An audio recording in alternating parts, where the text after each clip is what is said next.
guys! Again, my name is Joseph Andre Adrian and I'm 9 years old. Ngayong araw nito, meron po akong gustong ibahagi po sa inyong lahat all about po sa pag-achieve po natin ng goals natin.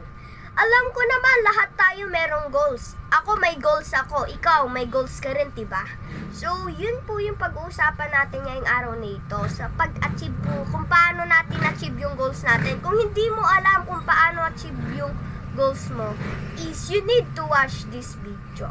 Okay, hindi na po ako pa, mag-start na po tayo. Number 1 po natin guys, is kailangan natin ng law of action.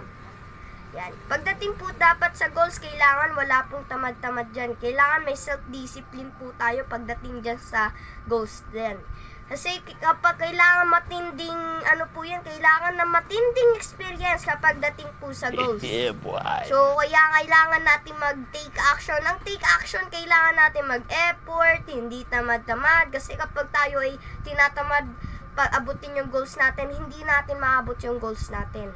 Diba? So, kailangan excited tayo abutin yung goals natin and mag-take action. Sabi nga nila, set goal and take action. So, yun po yung ating number 1. Ang number 2 po natin, guys, is kailangan po natin ng law of attraction. Pagdating dyan sa goals, guys, is kailangan natin ng law of universe.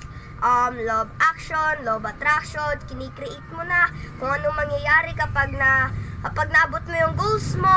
Ito ang mangyayari, mapapasaya ko magulang ko, yung kaibigan ko, matutulungan ko na yung kapwa Pilipino. Ganun yung law of attraction. Kailangan kinikreate mo na siya. Tapos kapag na-create mo na, sasabihin mo sa universe, bibigay yan ng universe. And samahan mo ng take action. Huwag mong kakalimutan yung take action na yan. Kasi important yun eh. O pag di ka nagte-take action, tapos nagsasalita-salita ka lang na gusto mo ng ganito, goals ko to, pag di ka nagte-take action, di mo makukuha goals mo.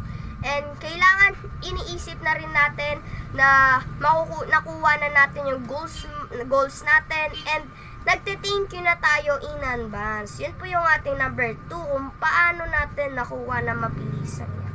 O number 3 po natin guys is kailangan po natin mapil. Yan guys, kasi wala namang mayaman guys na kung naabot nila yung goals nila tapos hindi sila na-fail. Walang ganun guys. Lahat ng mayaman, lahat ng naabot na yung goals nila, dumaan sila sa fail. Dumaan ba kayo sa failure? Sasabihin nila, oo.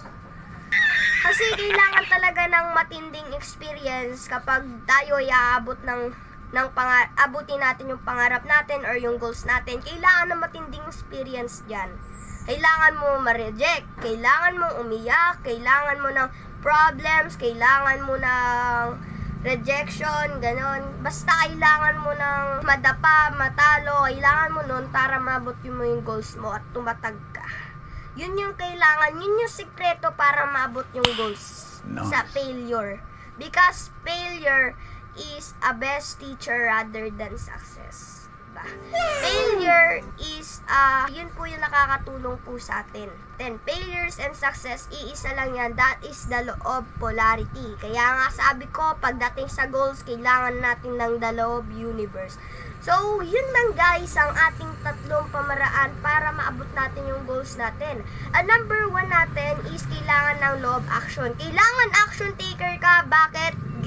Because mabilis mong makukuha yung goals mo kapag action taker ka. Yun po yung number 1. Ang number 2 po natin is kailangan meron naglo-law of attraction ka, nagti-thank you in advance ka na, kini-create mo na. Yun yung number 2.